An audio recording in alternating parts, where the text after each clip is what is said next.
Mga boss, meron po akong announcement pagtapos ng video. Sa gitna ng isang cube na lumulutang sa kalawakan, nagkakagulo ang mga tao, nagsisisigaw at humihingi ng tulong, umaasang palayain sila sa hindi maipaliwanag na lugar. Sa gitna ng kaguluhan, isang lalaki ang nakapikit habang kinukusot ang mukha sa inis, masyado raw maingay. Nang damilat siya, napansin niyang napapalibutan siya ng maraming tao, bawat isa'y litong-lito. May mga batang umiiyak na tinatawag ang kanilang mga magulang. Pinakiusapan niyang huwag silang sumigaw dahil parang sisabog ang kanyang ulo sa ingay.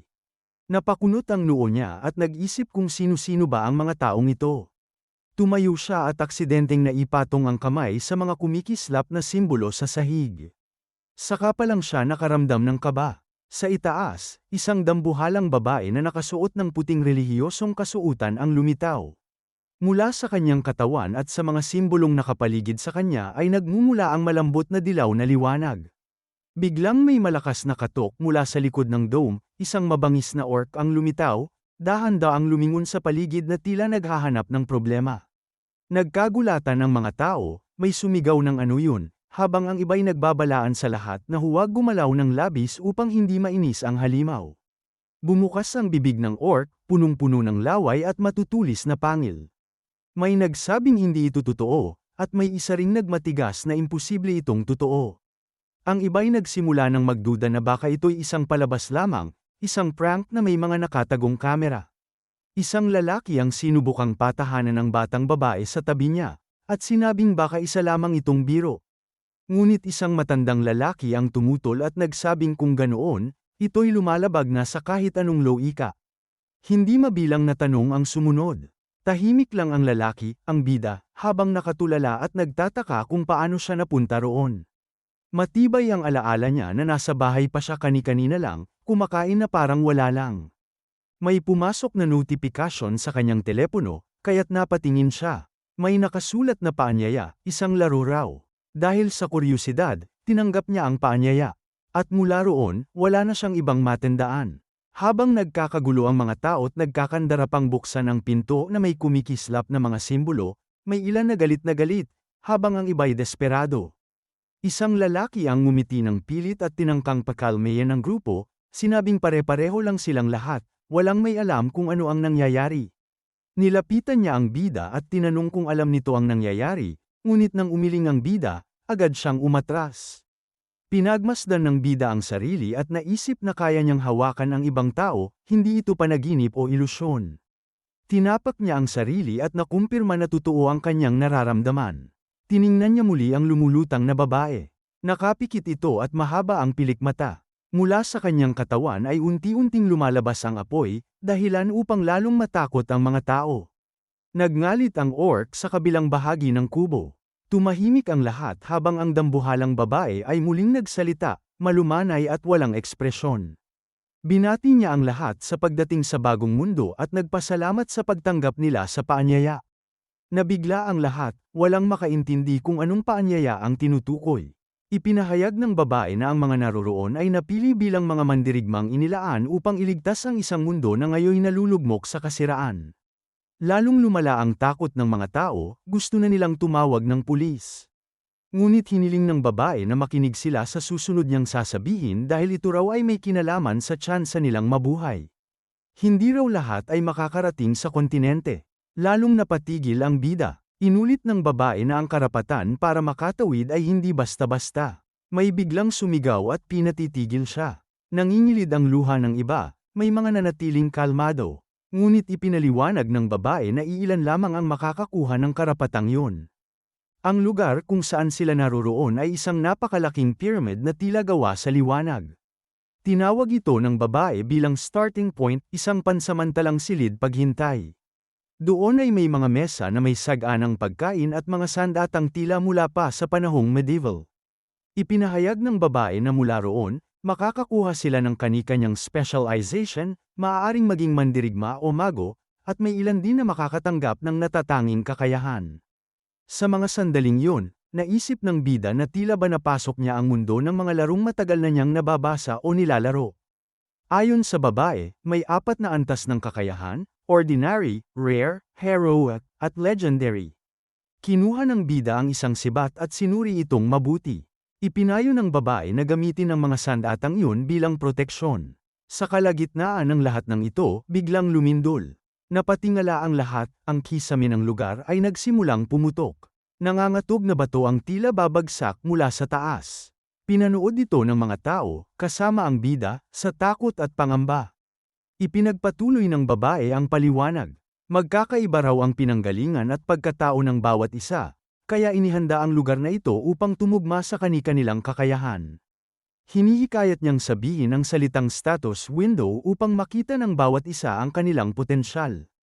Isa-isang nagsalita ang mga tao, naguluhan man, sinubukan pa rin. Ganoon din ang bida, sa harapan niya ay lumitaw ang isang gintong liwanag, at sa loob nito ay bumukas ang status window kung saan nakatala ang kanyang mga kakayahan at detalye tungkol sa sarili. Doon niya unang nakita ang kanyang pangalan, na si Lee Ki-yong. Tinitigan ni Ki-yong ang kanyang status window nang may pagkalito, sinisikap unawain kung ang lakas na 10 at tibay na 11 ay maituturing bang maganda o hindi. Ipinabatid ng status window na nakatanggap siya ng isang kakayahan.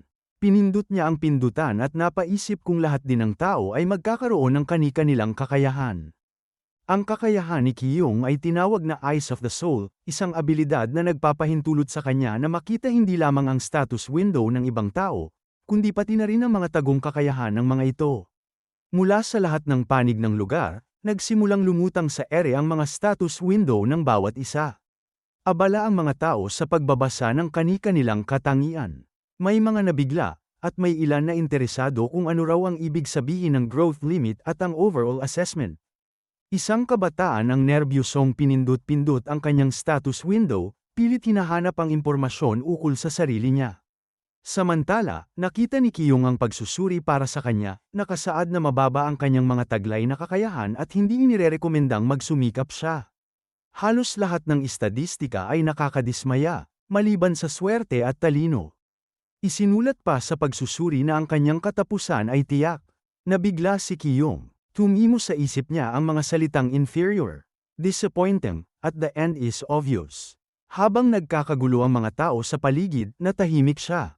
Napakapit siya sa kanyang mukha, hindi niya matanggap na ganoon na lamang ang magiging katapusan niya. Sa gitna ng katahimikan, muling nagsalita ang babae mula sa itaas, halos paalala lang, well. Sa puntong yun, nagsimulang hampasin ng mga halimaw ang mga pader ng dome. Kamakalabog at unti-unting nabibitak ang mga ito. Hiniling ng babae na magtagumpay ang lahat, hanggang sa tuluyang mabasag ang mga dingding at sumugod ang mga halimaw. Kasabay ng mga nakabibinging sigawan. Sa paligid ni Ki-yong ay tila naging isang hilinga ng laman. Tumalsik ang mga bubog sa kanyang mukha. Nag-uunahan ang mga tao, nagtutulakan, nagsisisigaw. Isang lalaki sa likuran ni Ki-yong ang sumigaw, hinihimok ang lahat na itaas ang kanilang mga sandata. Sinabi niyang nakita naman nila ang kanilang status window, panahon na para lumaban. Hindi na ito isang biro. Napatingin si Ki-yong sa kanya, isang estranghero. Nakita niya ang status window nito at ang durability na level 30. Napangisi si Ki-yong at tinawag sa isipan ang lalaki bilang kanyang meat shield. Binasag ng mga halimaw ang salamin at tuluyan ng sumugod, nagpapakawala ng galit na sigaw. Nagsimula na silang kagatin ang mga tao. Habang ang iba'y naghahanap ng armas, sumugod si Ki-yong sa harap ng lalaki habang hawak ang sibat. Sinabi niyang siya ang sasalo ng atake. Nagtaka ang lalaki, at tinanong kung talagang lalaban siya. Kinagat ni Ki-yong ang labi at tumango, hindi na raw siya maaaring manatiling walang ginagawa. Kailangang may subukan. Napangiti ang lalaki, kahit pa may kaguluhan sa likod niya. Ani niya, nakagandaw sa pakiramdam ang sinabi ni Ki-yong, kahit pa tila mahina ito. Tumalikod si Ki-yong at sinabing, una sa lahat, tumakbo ka na. Pagkabigkas niya ng huling salita, lumipad mula sa dilim ang isang halimaw, mahaba ang tainga at nakangangang puno ng pangil. Tinamaan ito ng sibat ni Ki-yong at tumilapon. Nagtaka ang lalaki, pinagmamasdan si Ki-yong na galit na sumigaw, ipinaalala niya na ang lalaki mismo ang nagyaya sa lahat na lumaban. Kaya kung ayaw nilang mamatay, kailangan nilang lumaban. Tumakbo si Ki-yong, iniwan ang walang malay na halimaw. Habang tumatakbo, napansin niyang papaliwanag ng papaliwanag ang pintuang may makinang na liwanag. Ipinakita ito ng lalaki sa kanya. Nagniningning ang mukha ng dalawa, nakarating sila sa labasan. Ngunit napatigil si Kiyong nang may marinig siyang sigaw ng tulong mula sa likuran. Isang goblin ang lumitaw, at nakita niyang unti-unting kinakalaban ng mga ito ang isang lalaki na napapaligiran na ng halimaw. Umiiyak ito, duguan ang ilong, at tinawag si Kiyong. Napatingin siya rito ng malamig. Nakatikom ang kamao niya habang pinagmamasdan ang lalaki. Ngunit sa halip na sumaklolo, tumakbo si Kiyong papunta sa mga bag na nakakalat sa sahig, mga bag ng lalaking iyon. Tumigil sa pagngiti ang lalaki at napaatras sa gulat habang si Kiyong ay tila nagnanakaw lamang ng mga gamit. Tinawag siya ng kanyang kasama, hawak pa rin ang kalasag, at nag-aalalang humabol. Naiwang lumuluha ang lalaki habang nilalapan ng mga goblin, pilit inaabot ang mga tumatakas. Isinara ni Kiyong ang kanyang mga mata at humingi ng tawad sa kanyang isipan. Ngunit paglingon niya, malamig ang kanyang tingin. Tiningnan ang mga bag sa kanyang baywang at naisip na, sa halip, dapat pa raw siyang pasalamatan ng lalaki dahil sa ginawa nitong sakripisyo. Siya ngayon ay nabubuhay. Sa wakas, nakaupo silang dalawa malapit sa bakana.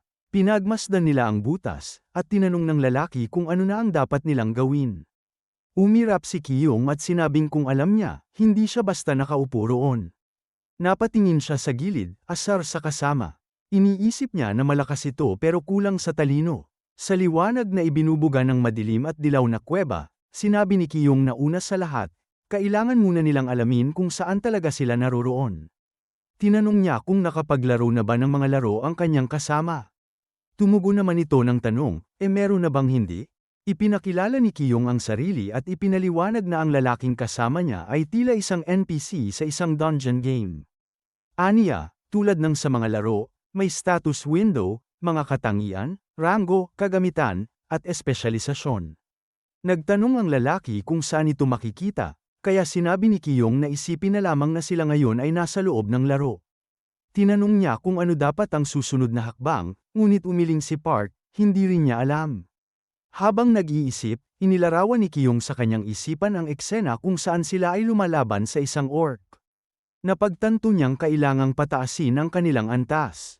Aniya, posible ring may sistema kung saan tumataas ang stat sa bawat halimaw na mapapatay, at maaari rin silang makakuha ng espesyalisasyon sa gitna ng labanan. Tumingin siya sa sahig at nagsabing ang unang hakbang ay ang maging mas malakas. Hawak niya ang bag at nagpasalamat na kahit papaano ay may dala silang armas, kalasag, inuming tubig, at pagkain. Tahimik na naupo ang dalawa. Sinabi ni Kiyong na mas mainam pa ang kanilang kalagayan kaysa sa ibang naroroon. Ngunit biglang may sumilip sa selda nilang isang dambuhalang Cyclops. Napatigil sila, nakabukas ang bibig ng halimaw habang nakatitig sa kanila. Hindi maintindihan ni Kiyong kung bakit hindi sila agad inatake. Ginamit niya ang Eyes of the Soul at tumambad sa kanya ang status window ng Cyclops, mahina pala ang paningin nito at mababa ang talino. Nagbigay siya ng hudyat sa kasama na manahimik. Tumango si Park bilang tugon. Dahan-daang hinawakan ni Kiyong ang kanyang sibat. Nanginginig ang boses ni Park nang tanungin kung totoo bang lalaban si Kiyong. Determinado si Kiyong, oo raw, kailangan niyang patayin ito. Sumugod siya at itinarak ang sibat sa ulo ng halimaw. Isang matinis na sigaw ang narinig. At sumambulat ang dugo, hinugot ni Kiyong ang sibat at muling isinaksak sa mata ng halimaw, sumisigaw ng mamatay ka. Humandusay ang halimaw sa sahig, patay. Nangangatog ang katawan ni Kiyong, nakatulala sa kawalan. Muling lumitaw ang status window, tumaas ng 1 puntos ang kanyang strength. Napangiti siya habang pinapawisan. Tila ba napatunayan niyang tama ang kanyang mga hinala?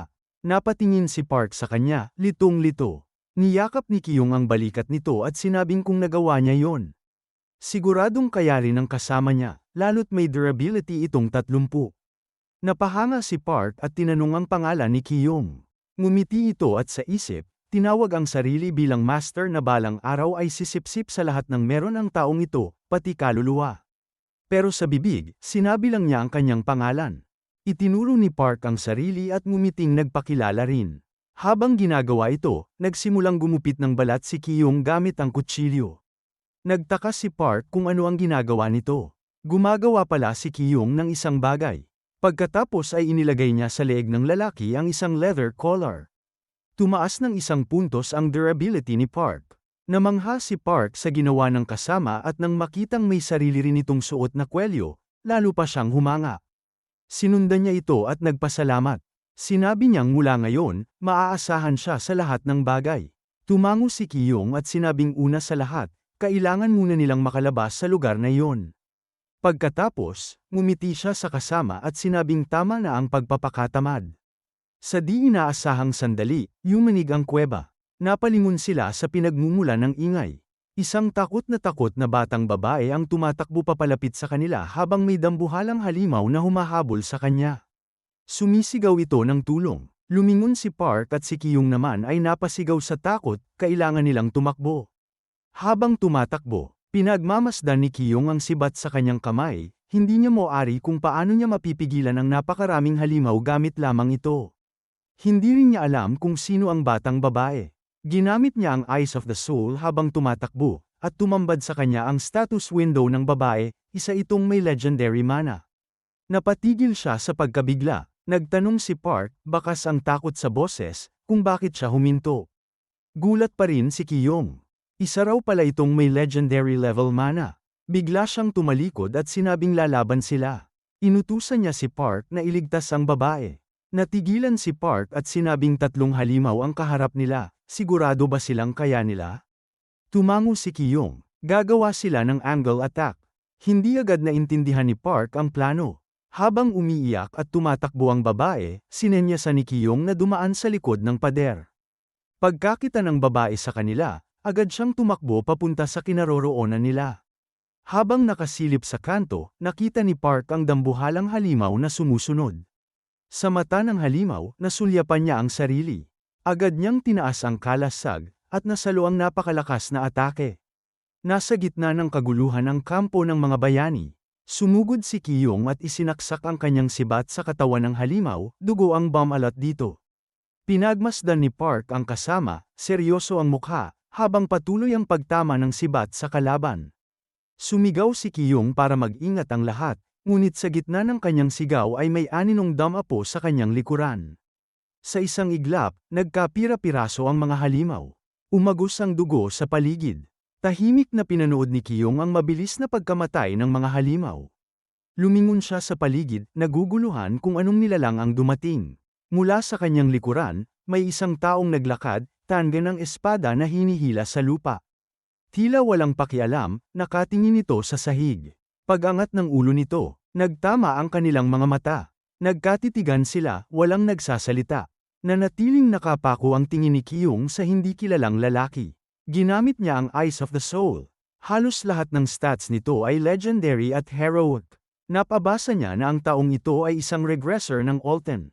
Nagtaka siya kung ano ang ibig sabihin ng regression, marahil isang pagbabalik sa nakaraan. Nagpasalamat si Park sa lalaking dumating, ipinakilala ang sarili, at tinanong ang pangalan nito. Sagot ng lalaki, Hansen. Tinitigan ni Kiyong ang kalat-kalat na kasanayan nito. Napamangha siya sa kabuuang pagtatasa. Heroic Luck, 23. Legendary Endurance, 23. Legendary Agility, 28. Nakatingin sa kawalan si Kiyong, tinawag niyang isang ganap na kahangalan ang lahat ng nangyayari. Pinagmasdan niya si Hansen, ang regressor na walang emosyon habang pinupunasan ang dugo sa kanyang mukha, at doon niya naunawaan na hindi ito ang unang beses na naroon ito. Nakatitig si Park sa kanya, bahagyang nakangiti habang pinapansin ang pagkanerbiyuso ng kanyang kasama. Sinabi ni Hansen na sanay na raw sila sa laban, na tila ba normal na lamang sa kanila ang patayan. Yamakap si Park kay Kiyong habang ngumiti. Si Kiyong naman ay tumingin sa kabila at tinawag ang pangalan ni Hansen, sabay bigkas na tila masanay pa raw ito kaysa sa kanila. Tugon ni Hansen, swerte lang daw. Ngunit alam ni Kiyong na hindi yun totoo. Muling binuksan ni Kiyong ang status window at sinilip ang tagong kakayahan ng lalaki. Status ng isang Swordmaster, isang kakayahang nagbibigay ng maraming puntos sa bawat aksyon gamit ang espada. Napuno ng itim na inggit ang dibdib ni Kiyong. Pinagmasdan niya si Hansen na nakatingin sa malayo, habang tumutulo ang pawis sa kanyang mukha. Napaisip siya kung bakit siya tinititigan ni Hansen. Nagsimula siyang kabahan, baka nahuli siya habang pinagmamasdan ang status nito. Samantala, mula sa likod ng pader ay lihim na pinagmamasdan ng dalagang si Han si Kiyong at ang iba pang kalalakihan. Napangiti si Kiyong, inilahad ang kanyang kamay, at nagpakilala kay Hansen, pasasalamat sa tulong nito. Sa loob-loob niya, alam niyang kailangan niyang maging kaaya-aya sa pakikitungo. Tinanong niya si Hansen kung mag-isa ba itong naglalakbay. Tumango si Hansen at sinabing tama yon. Nagdadala raw siya ngayon ng mga naligtas at nagtayo na ng kampo para sa kanila. Napatingin si Kiyong at nagtanong kung ilan na ang nakaligtas. Pag-isip ni Hansen, tinatayang may 33 katao raw na marunong lumaban. Idinagdag pa niya na kung siya lang ang masusunod, gusto raw niyang sumama sina Kiyong at Park sa kanilang grupo. Tiningnan ni Kiyong ang regressor. Isinulat niya sa isip na si Hansen ay isang taong mapanganib, magaling magsalita, isang mapagkunwaring tagapamayapa. Naisip niya kung hindi ba alam ni Hansen na ang pagtitipo ng maraming tao ay problema rin. Pinagmasdan niya ang malamig na mukha nito, at sa imahinasyon ay nakita niya ang masalimuot na mga plano na naglalaro sa isipan ni Hansen. Sa tingin niya, alam ng lalaking ito ang bawat sulok ng lugar at marahil pati ang mga sikreto nito. Napagdesisyonan ni Kiyong na mas mainam na mapanatili ang magandang ugnayan sa kanya. Ngumiti siya at sinabing kung ganoon, sasama sila. Nagtanong si Park kung si Hansen ba ay may espesyalisasyon na. Hindi nag-alinlangang sinabi ni Hansen na isa siyang swordmaster. Sa puntong yun, napansin ni Kiyong ang batang babae na umiiyak sa likod ng pader. Nakaluhod ito at nakayuko, nakabaon ang mukha sa tuhod. Lumapit siya at iniabot ang kamay. Ngumiti siya at sinabing tumayo ito. Napatingin ang babae sa kanya mula sa malalim na pag-iisip at sa nanginginig na tinig ay nagpasalamat. Mula sa di kalayuan, napansin ni Hansen ang nangyayari. Lumapit ito at, na parang may biglaang pagkaalala, ay nagsalita ng tuloy-tuloy, tila kilala ang babae. Napatingin si Han kay Hansen nang may takot. Sabay sabing Han ang kanyang pangalan. Namula si Hansen at nagpakilala rin, sabay sabing ikinagagalak niya ang pagkikita nila. Pinagmasdan ni Kiyong ang regressor ng may pag-aalinlangan. Bakit nga ba siya masyadong masaya? Yamakap si Han sa kamay ng bayani. Tinanong ni Hansen kung ayos lang siya. Sumagot si Han na tila hindi tiyak, oo raw. Ngumiti si Hansen at kinakabahang kinamot ang pisngi, saka nagtanong kung maaari niya ba itong tawaging hi. Dagdag pa niya, kung sakaling hindi ito komportable, huwag itong mahihiyang magsabi. Napatingin muli si Han sa kanya, nanginginig ang boses habang sinasabing ayos lang daw siya. Tahimik na pinanood ni Kiyong ang eksena. Sa likod ng ngiti ni Hansen, nakita niya ang katagang, ang regressor ng Altanes. Ang swordmaster na nagsimula ng ikalawang pag-ikot. Ang hindi nanalo, ang nakakaalam, ang pasan ang mga bangkay. Naisip niya, siya ba ay tumitingin? Siya ba ang mandirigmang nakakita na sa wakas ng mundong ito? Napatingin siya kay Hansen at inisip, kung ibinalik man ng panahong ito ang lalaki, malamang ay nais nitong baguhin ang hinaharap, at gusto nitong kolektahin ang lahat ng maaaring magamit. Napatingin siya kay Han, siguradong isa ito sa listahan. Namula si Han at mahina siyang kumanta habang tumitingin kay Hansen. Ani niya, bagamat medyo huli na, nagpapasalamat siya sa pagligtas nito sa kanya. Ngumiti si Kiyong at bahagyang namula, sabay sabing walang anuman. Tumango si Han at idinikit ang katawan sa kanyang kamay. Muling naging seryoso ang mukha ni Hansen. Pinagmasdan niya ang babae at napagtantong taglay nito ang napakalakas na potensyal sa mahika. Alam niya sa sarili niyang isa siyang mandirigmang muling bumalik na ang mga ito ay kayamanang dapat ingatan. Ngumiti siya ng bahagya habang iniisip na sila ang mga kasama niyang makakarating sa dulo. Humanga si Park habang nakatanaw sa malayo. Sa harapan nila ay may kampo, doon nagtatrabaho ang mga tao. Napangiti siya at tinanong si Hansen kung paano nito natagpuan ang lugar. Sagot ni Hansen, aksidente raw niya itong nadiskubre. Ngunit sa likod nito, inisip ni Kiyong na tiyak na alam na niya ito mula pa noon. Biglang tumakbo ang isang babae palapit kay Hansen, masaya siyang sumigaw ng pangalan nito.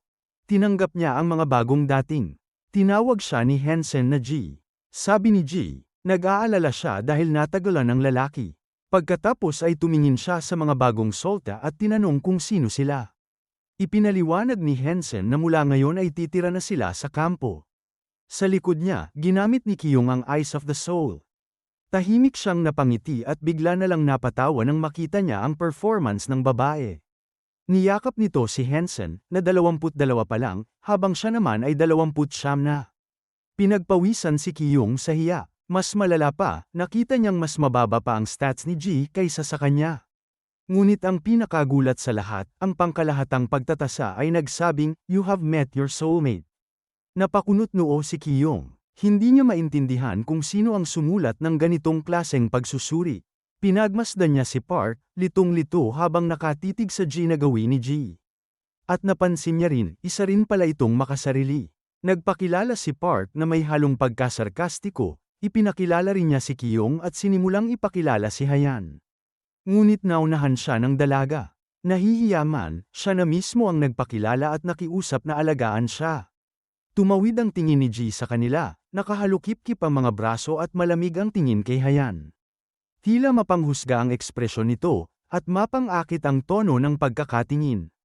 Napansin ni Kyung ang pagbabago ng ugali ng babae, at sa loob-loob niya, isa na itong mapang mata na nagsusuri ng mga tao. Pinagmasdan niya si Park, ang inosenteng lalaking may kalasag, malaki ang katawan at may armas. Kaya tiyak na nakapasa ito sa mata ni Ji.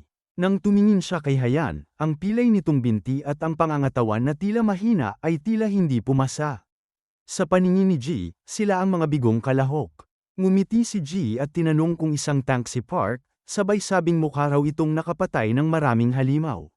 Ngunit itinuro ni Park si Kyung at buong paghanga niyang sinabi na ilang halimaw man ang kanyang napatay, lahat ng iyon ay dahil kay Kyung.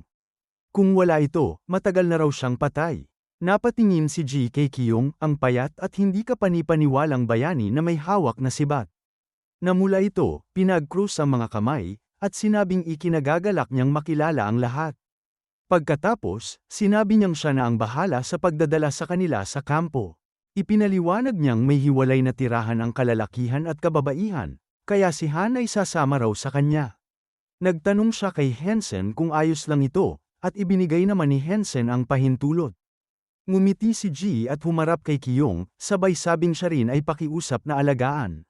Ngumiti rin si Kyung, isang matamis pero tusong ngiti, at napagtanto niyang pareho sila ng ugali ni Ji, parehong mapanlinlang. Nang lumingon siya, nakita niya ang mga taong masiglang sumasalubong. May matatanda, may mga nakasalamin, lahat ay masiglang bumati sa mga bagong dating. Tumango si Kyung habang pinagmamasdan ang masasayang tao. Para sa kanya, ito nga ay isang safe zone. Ngunit alam niya sa sarili niya, ito'y para sa kanila, hindi para sa kanya. Samantala, nakipag-usap si Park sa kanyang lola habang bahagyang namumula sa hiya.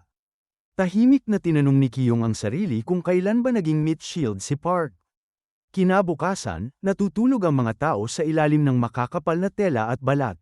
Si Kyung ay paikat-ikot sa pagtulog, pawisan. Nang tanungin siya kung maayos ang tulog niya, agad siyang bumangon. Sa di kalayuan, masaya namang nakatayo si Park at nagpapasalamat kay Hansen nang umiti at sinabing ikinagagalak niya iyon.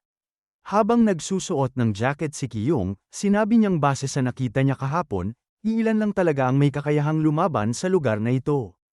Pinagmasdan niya ang mahinaong ekspresyon ni Hansen at tinanong kung paano nito pinapanatiling ligtas ang kampo. Aminado si Hansen na hindi rin ganoon kaganda ang paligid. Sa kanyang isipan, lumitaw ang imahe ng mga gutom, maruruming tao, kulang sa tubig, pagkain, at higit sa lahat, mga taong may kakayahang lumaban. Dahil dito, kinakailangan daw pagtuunan ng pansin ang mga taong mayroon pang silbi. Humarap si Hansen kay Kyung at sinabing posible pang lumala ang sitwasyon.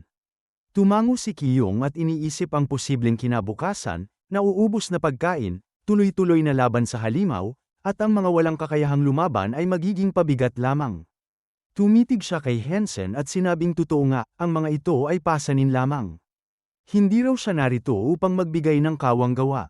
Napayuko si Hansen, mabigat ang loob. Si Park ay nanood mula sa tabi, puno ng kaba habang si Kyung ay tumingin sa iba, tila walang pakialam. Isang malaking lalaki ang lumapit at nagtanong kung totoong aalis na siya. Sinabi ni Kyung na hindi naman. Maganda ang panahon at sinabi niyang wala namang silbi ang maghintay ng himala rito. Napatingin si Hansen sa kawalan. Tumitig ito kay Kyung at nagsabi ng ilang salita. Ngumiti si Kyung at tinuro ang sarili, sinabing kung magtutulungan sila, kaya nilang lampasan ang lahat, pati siya. Napangiti si Hensen at nagpasalamat. Tumango si Kiyong na waring nagbibigay pugay at sinabing nauunawaan na niya ngayon kung ano talaga ang iniisip ng regressor. Alam niyang gusto nitong iligtas ang lahat ng mga tao, ngunit sinabi niyang iba siya. Mga boss, kapag maraming may gustong ipagpatuloy ang bidyong ito ay maaaring magkomento lamang sa baba. Salamat. Hanggang dito na lang muna mga bossing.